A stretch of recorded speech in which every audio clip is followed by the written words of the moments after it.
Okay. Good morning, everybody. I'm Elva Arredondo, and last year we completed an evidence-based intervention promoting physical activity.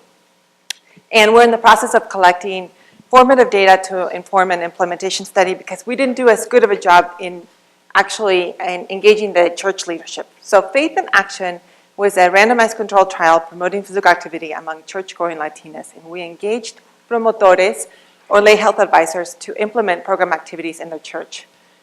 So our participants were 436 Latinas who were around the ages of 44. Most of them were born in Mexico, and most of them were employed and married. So our findings in the study after 12 months are significant increases in physical activity as assessed by the accelerometer and self-report. And we also found significant decreases in BMI. So really encouraging findings. But up to this point, the majority of the program had been implemented by the university staff. A lot of the coordination occurred with us. So we really wanted to do a better job in engaging the church leadership for sustainability reasons and also for supporting the promotores as much as we did. So we did a sub-study in Faith in Action where we looked at and identified church-specific factors affecting implementation. And we were interested in interviewing church leaders as well as promotores to understand some of these factors. And we used the complex innovation implementation framework to understand this. And we define implementation effectiveness as the average participation rate by our participants. And we were interested in looking at implementation climate, leadership support, and resource availability, as well as innovation fit. So we interviewed church leaders, including secretaries, to better understand how these factors influence implementation effectiveness. And we coded these interviews and extracted the themes and examined whether the framework fit. And what we did find is actually this framework was a really good fit. We found that pre-support, church leadership support, resource availability, parishioner engagement, and all of those factors play an important role in predicting implementation effectiveness. But this model, although it was a really good fit, it felt really narrow, and because it was looking at some of the inner setting factors. And we were also interested in expanding this model to examine some of these other outer setting factors that we also know that likely affected implementation effectiveness. So we're considering CFIR as well as the Shell model of sustainability and the EPIS model in the process of exploring how these factors play a role in implementation effectiveness. And we want to understand it from multiple perspectives. We're interviewing promotoras, we're interviewing participants, and church leaders. We're also collecting quantitative data from them as well. We just finished the third focus groups with promotoras. And indeed, it's very consistent with our observations. Church leadership support plays an important role.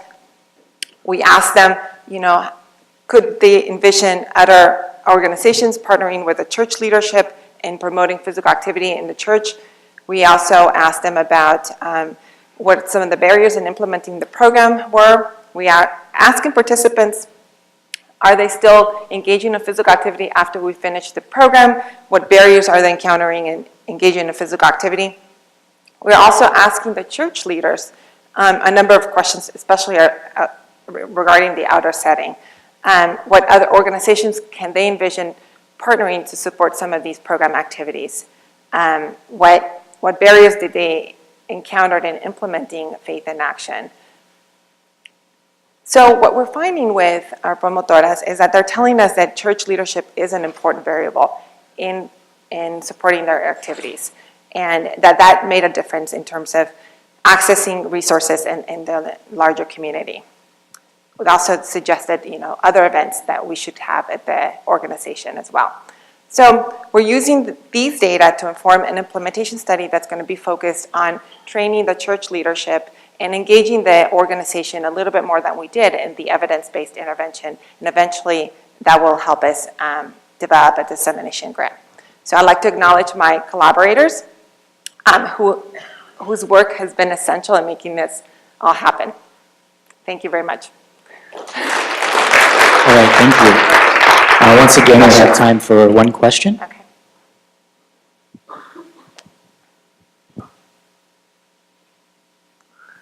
It's a lot of information.